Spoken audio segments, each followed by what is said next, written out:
Pregnancy में सबसे ज़रूरी केयर टिप्स क्या होती हैं?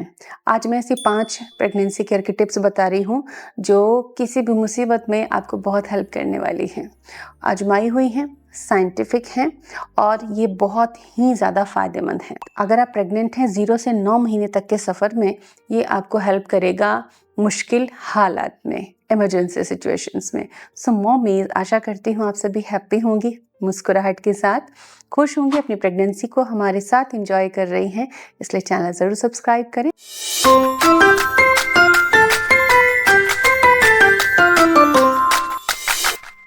Welcome to YouTube mom. देखिए, प्रेगनेंसी एक ऐसा सफ़र है जिसमें आपका इम्यूनिटी जो होता है थोड़ा लो लाइन पर होता है, यानी कि हमारे शरीर का जो सेना है, रोगों से लड़ने की जो क्षमता है वो लो लाइन पर है। अब इसमें छोटे मोटे इन्फेक्शन, जुकाम, बुखार, गले में खराश, नेज़ल कंजेशन कॉमन है। कुछ कंडीशंस प्रेगनेंसी से भी ट्रिगर्ड होती हैं। नेज़ल कंजेशन ट्रिगर्ड होता है, गले की संवेदना बढ़ जाती है, तो छोटी मोटी चीज़ें जो पहले आपको प्रभावित नहीं करती थी अब कर देती हैं। अगर सर्दियाँ आने वाली होती हैं तो 1-1.5 महीने पहले दिन में गर्मी, सुबह शाम की ठंड चालू होती है, ये भी आपको असर कर जाती है। अब ऐसे में हर छोटी चीज़ के लिए ना तो हम हॉस्पिटल तक दौड़ते हैं और ना ही हम डॉक्टर से कंसल्ट करते हैं। यहाँ पर बात आती है एक विजडम की, सेल्फ केयर की। सेल्फ केयर एक बहुत बड़ा विजडम है।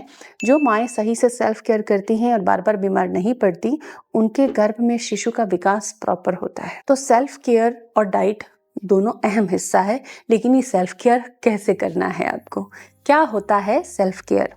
तो देखिए, मौसम का बदलना फ्रिक्वेंट है। आज के टाइम में कभी भी साइक्लोन आते हैं तो बारिश चालू हो जाती है, आंधी आती है, मौसम ठंडा गर्म हो जा रहा है, बरसात अनप्रेडिक्टेबल हो जा रही है।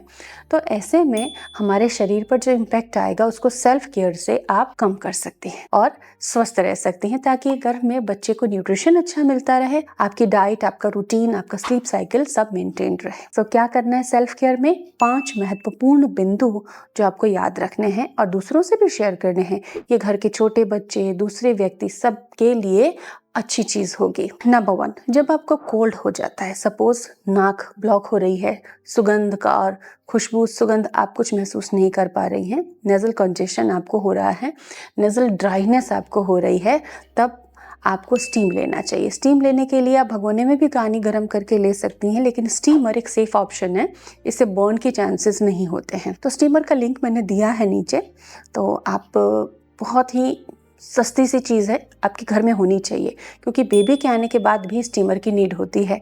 बच्चों को जब ज़ुकाम लगता है तब नीड होती है। तो जब भी आपको ज़ुकाम लगे, बुखार हो, हेडेक हो और ज़ुकाम वाली कंडीशन आए, तब आप स्टीम लेकर सोएं। 2 बार कम से कम स्टीम लीजिए एक दिन में। सिंपल पानी की भाप, उसमें आपको कुछ भी ऐड नहीं करना। पानी की भाप अपने आप में बहुत पावरफुल है, आपको 1-2 दिन में ठीक कर सकती है। दूसरा, जब आपने स्टीम ले लिया तो आपको देसी गाय का घी लेना है। जितना गाय का घी है ना, उसका 10वां हिस्सा, बहुत थोड़ा सा शुद्ध कपूर उसमें मिलाना है। गुनगुना हो घी तो कपूर उसमें इजीली घुल जाएगा, और उसकी एक ड्रॉप अपने नॉस्ट्रिल्स में डालनी है, सिर को बिल्कुल पीछे की ओर लटका के, ताकि वो यहाँ तक पहुँच सके।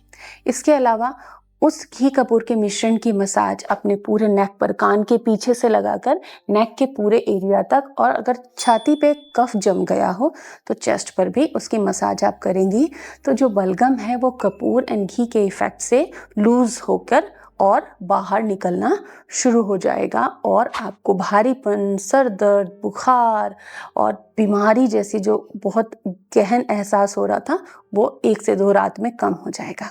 घी का ये काम रात को सोने से पहले करना है, स्टीम लेने के बाद में। घी की ड्रॉप दिन में और रात में 2 टाइम आप डाल सकती हैं नाक में, क्योंकि कई बार होता है जब सर्दी शुरू होती है तो हमारे नाक से ब्लीडिंग आना, या सेकेंड ट्रिमेस्टर में फीमेल्स को नोज ब्लीड होना कॉमन होता है, क्योंकि ब्लड वॉल्यूम बढ़ता है, ब्लड प्रेशर पे भी चेंजेस आते हैं और नाक से कई बार ब्लड आ जाता है। तो ऐसे में नाक का मॉइस्ट रहना, नाक की जो इंटरनल लेयर है, पेरिटोनियम है, उसको मॉइस्ट होना ज़रूरी है, सॉफ्ट होना ज़रूरी है। शुद्ध घी, कपूर मिला हो तो अच्छा है, अदरवाइज नहीं मिला पा रहे हैं कपूर, तो आप शुद्ध घी की 1-1 बूंद मॉर्निंग में और रात में, दोनों टाइम आप इसे डाल सकते हैं। आयुर्वेदा में पंचकर्म विधि में नास्य कर्म में कई मेडिकेटेड घी ऑयल्स दिए जाते हैं इस तरह से डालने में, लेकिन आप अगर इतना भी कर लेती हैं तो बीमारियां आपसे कोसों दूर भाग जाएंगी। चौथी चीज़ है कि इस समय खाएं क्या? सबसे अच्छी बात होगी कि तेल, मिर्च और भारी मसाले या पचने में भारी भोजन इस समय आप कम खाएं, ना खाएं। ज़्यादातर भूख की कमी अगर महसूस हो बीमार होने की कंडीशन में तो सूप वाली डाइट पर आए। लौकी टमाटर का आप सूप ले सकते हैं, एंटीऑक्सीडेंट है, लाइकोपिन है, तो वो आपको फ़ायदा करेगा। आयरन भी है उसमें और फाइबर भी है, तो बच्चे के ग्रोथ के लिए ज़रूरी चीज़ें उसको मिल जाएंगी इससे। अपने सप्लीमेंट्स लेना ना भूलें। मिलेट का पतला पतला दलिया बना कर लीजिए। ज़्यादातर इस समय आपको सूपी डाइट लेनी है cold, fever, nasal congestion and cough की कंडीशन में या थ्रोट इन्फेक्शन की कंडीशन में।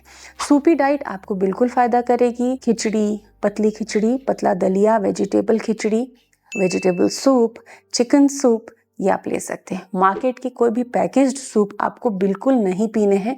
उनमें सॉल्ट या प्रिजर्वेटिव्स या हार्मफुल कंटेंट ज़्यादा होता है, तो पैकेट वाले सूप नहीं, घर में बनाकर सूप आपको लेना होगा। पांचवी जो सेल्फ केयर की बात होती है जिसको कि आप अक्सर इग्नोर कर देती हैं और ये मैं जानती हूँ बहुत अच्छे से, रेस्ट।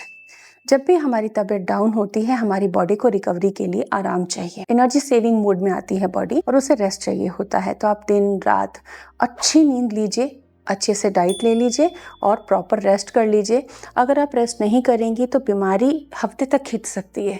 अगर आप रेस्ट ले लेंगी तो वो 2-3 दिन के अंदर भी ख़त्म हो जाएगी। तो सुकून आप ही को मिलना है, इसलिए रिकवरी के लिए रेस्ट बहुत इम्पॉर्टेंट है।